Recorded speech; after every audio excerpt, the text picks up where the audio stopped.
and thanks to the magical wonders of magnets, this all slips together nice and easy.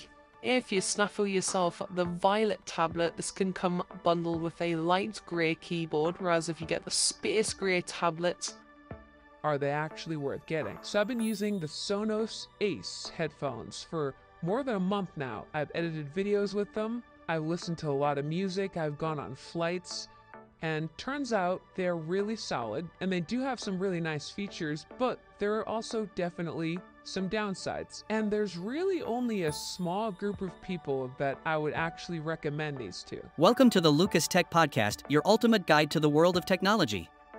Every week we dive deep into the latest tech trends, groundbreaking innovations, and the stories behind the gadgets and software shaping our future. Whether you're a tech enthusiast, a professional in the industry, or just curious about the next big thing, we've got something for you. So, plug in, power up, and let's explore the tech universe together.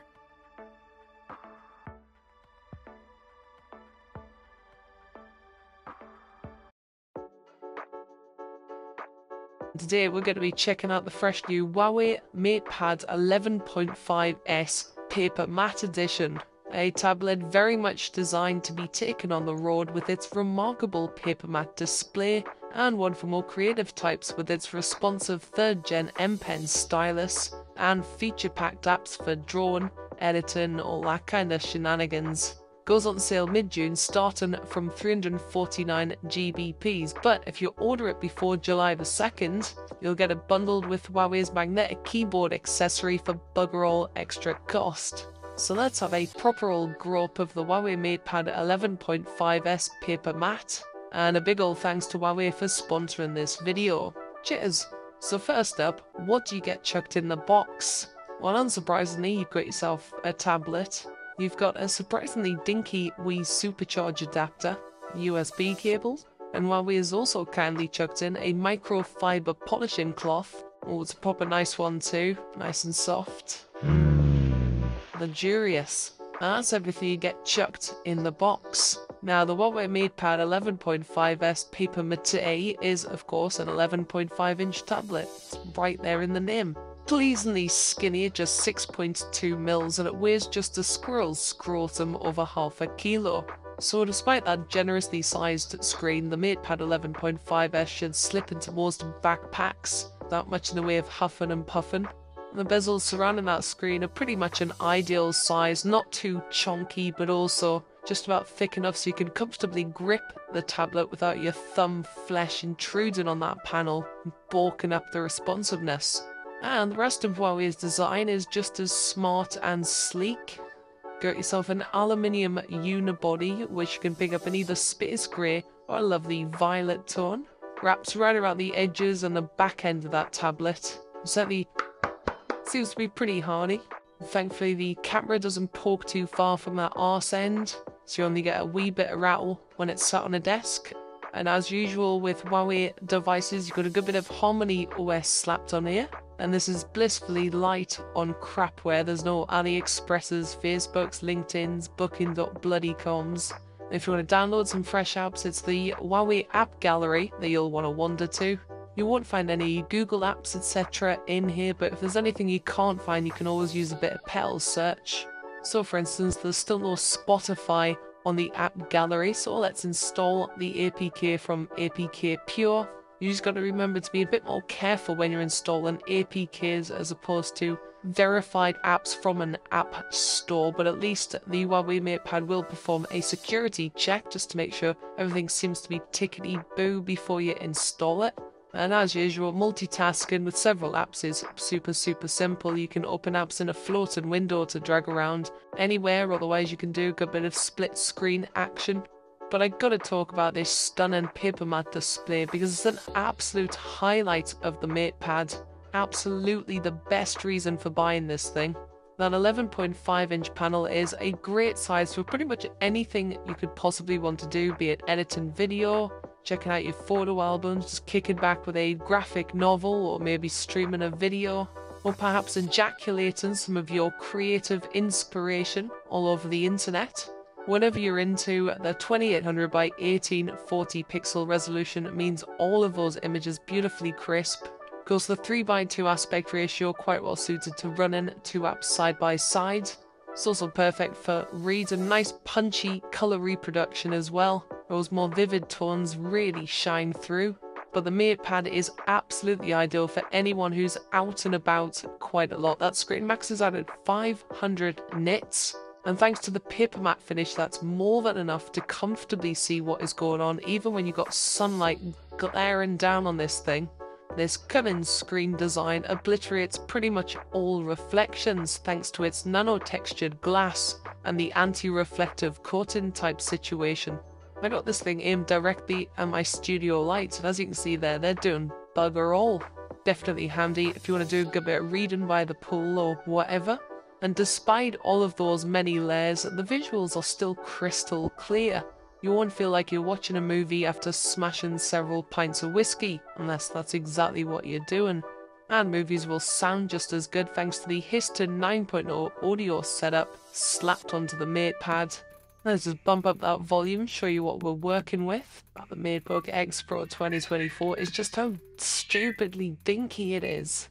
It's been redesigned in pretty much every single area, right down to the bloody hinges, to make it as light as possible, and the result is a laptop that weighs under a kilo. It's got a proper stereo speaker setup, as the audio is pumped out both the right edge and the left edge there, and pretty bloody loud on the maximum volume, with a good bit of respectable bass, not too tinny at all. And this MatePad also supports Huawei's new 3rd Gen M Pencil, which boasts over 10,000 pressure sensor levels, while scribbling on that screen feels a little more like drawing on actual paper thanks to the textured surface. The stylus communicates with the tablet using Neuralink comms. We're talking a perfect connection here, no lag whatsoever, and when you're done with it you can just stash it up here on top. As you can see, the M Pencil actually charges when it's stuck away up there as well. You don't need to worry about plugging it in separately or anything. Huawei has stuffed its new Go Paint sketch and scribbling app on here as well, which allows you to create masterpieces with up to 532 layers in total. And I really appreciate some of the quick gesture support as well. So for instance, if you feel your last addition to your creative masterpiece wasn't quite as masterful as you'd hoped, or just tap 2 fingers and you can undo all of those strokes. Or you might think, actually that was bloody wonderful, let's bring it back again. Tap with 3 fingers, job done. You've got a fantastic range of different brushes, all of them fully customizable as well, so you can tweak them to get them exactly how you like. And in notes you can actually take voice recordings as you're scribbling.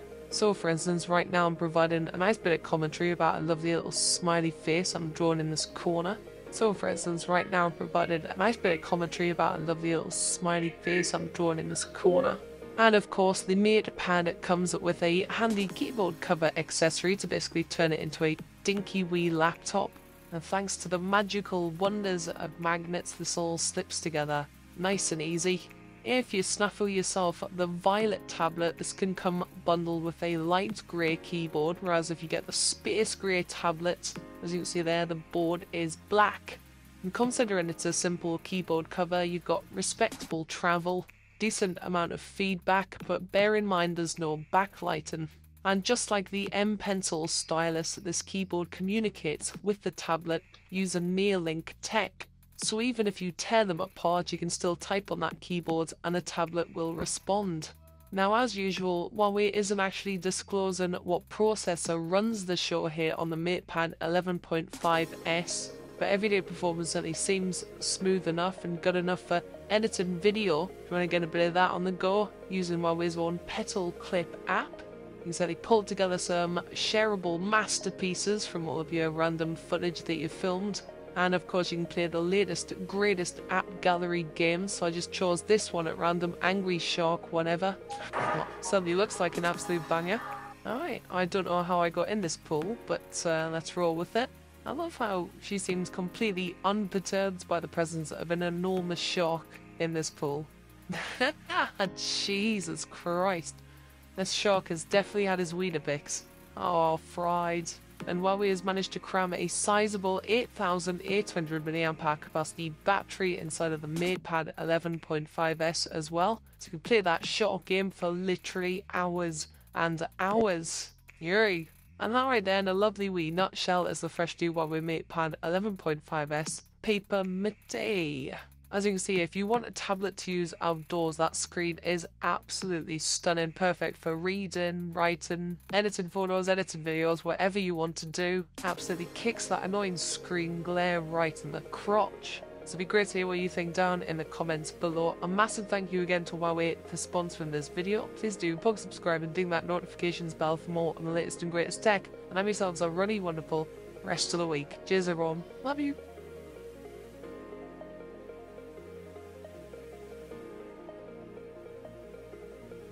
Alright, so the world of high-end noise-canceling headphones has kind of settled over the last few years. You know, you've got the Sonys, you've got the Bose, there's the AirPods Max, and then kind of the rest.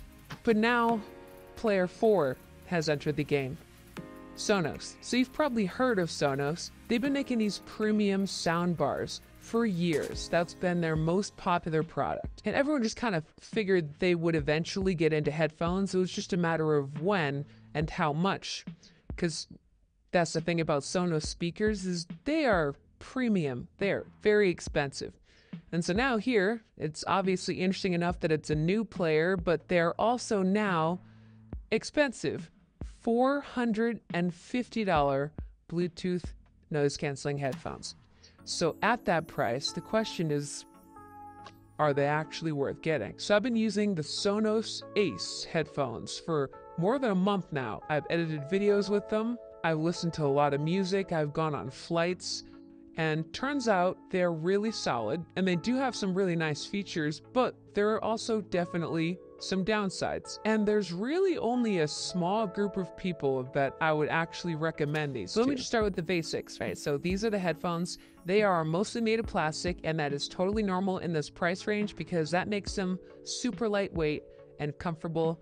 And that is one of these headphones' best assets for sure. So they're really flexible for different head sizes and shapes, and the top headband is really soft. The ear cups are also removable, and they snap on and off with magnets, and they're also really soft. So ideally you can replace these ear cups when they get old. And by the way, I like that they have a different color mesh for the right and left side, so you can tell at a glance which one is which. Also, same with the black colored version. That's kind of a neat touch. The shape of these cups is normal, and they're so soft, but I feel like the one thing I want is for these ear cups to be a bit more deep. I mean, when they are on my ears, they're fine, but they're just a little bit shallow, and my ear is like touching the inside of it, so that's maybe my only fit complaint, but everything else about the way they like wear is great. I think aesthetically, they look like a combo between the Sonys and the Microsoft Surface headphones. I don't know if you remember those, but they had that matte off-white look. And then with the frictionless stainless steel bands that AirPods Max have, that kind of completes the look.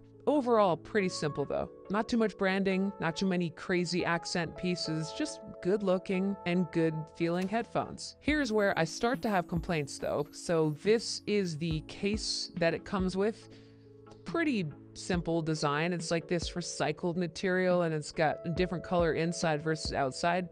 But this zipper right here is so annoying. It's just maybe nitpicking, but how often it gets snagged on the way opening or closing it is very annoying. So I wish it was either thicker or just smoother. And then the headphones do not fold down at all to fit inside. As a matter of fact, if you have them extended, they still don't fit inside the case. So you have to fully collapse them and then just place them in there. So they don't really pack down very small, unfortunately. There is also a little floating pouch thing here in the middle of the case for cables that like magnetizes in, which is pretty clever. Aside from that though, for as premium as these headphones are, I just feel like the case doesn't really match up. For $450, I just gotta be honest, I wish that the case was better. But then buttons. Good to see real buttons. So on the left ear cup, there's just one button. That's a real power button. So you hold that for 3 seconds to turn it on or off, or hold 7 seconds to pair. Then on the right side is a button and a switch. So the button is basically to switch between noise cancellation and transparency mode. Then up top is this kind of a rocker switch slash button. It's called the content key because it controls all your media, but you slide it up or down to change volume, and then you can press to play pause or double press to go forward. So basically that rocker controls everything. I think in general, Sonos got most of the fundamentals right with these headphones as far as design goes, thankfully. Like nothing critically wrong with them. They're pretty minimal. It's got the smooth stepless adjustment. These are some of the lightest, softest, especially headphones I've ever worn. I think with deeper ear cups, they're probably an A+. They have a rock solid 40+ hour battery life. They have multi-point Bluetooth connectivity, so you can connect them to 2 different Bluetooth devices at once. So we might as well just get right into how they sound. So these are closed back, active noise cancellation, over-ear headphones. They have custom 40mm drivers and 8 microphones positioned all the way around for noise cancellation and the pass-through mode. I do think these headphones sound good. Now, they are not mind-blowing, world-beating, or anything crazy like that. They are still constrained by physics and Bluetooth codecs, but they have a nice full sound with great bass all the way through strong highs. At first, I thought they sounded a little muddier than AirPods Max, but you can brighten them right up by jumping in the EQ settings in the extremely neutered Sonos app. And that's where you can mess with just a couple other very basic things like on-head detection and head tracking surround sound. But like, yeah, look, the EQ is literally just a bass slider and a treble slider. So I hope they add to this at some point, but at least you can change that. The most impressive thing really about their sound, I think, is the noise cancellation. It is really, really good. It basically erases any sort of white noise, air conditioning, droning, road noise. Like, they are incredible for airplanes, and they can absorb even some of the more sudden noise changes as well. I think this is A+ noise cancellation in my book. And then to my surprise, they also have some of the best transparency mode I've heard in anything that's not AirPods. Really natural sounding for having regular conversations with your headphones on. You can hear the environment around you. They call it aware mode. This is also great. So I've been saying all these nice things. They sound good, they look good, they have all these good features, good noise cancellation. They're very comfortable. So what's with the title? So here's the thing. The reason everyone was waiting for Sonos to do headphones is because Sonos already makes these awesome speakers. They have a reputation with these internet-connected speaker systems that are a hit. Like, I have a Sonos Arc at home, and it sounds great. It's awesome. I think aside from what they did to the app, they're fantastic. You connect to various music/media sources, and you can stream them to the speaker systems in high quality. You can also obviously connect them to your TV. They're great. And so naturally, I think we'd all like to have a new pair of Sonos headphones that can join right into the ecosystem and connect in the Sonos app to be another one of our sets of Sonos speakers and have all the same functionality.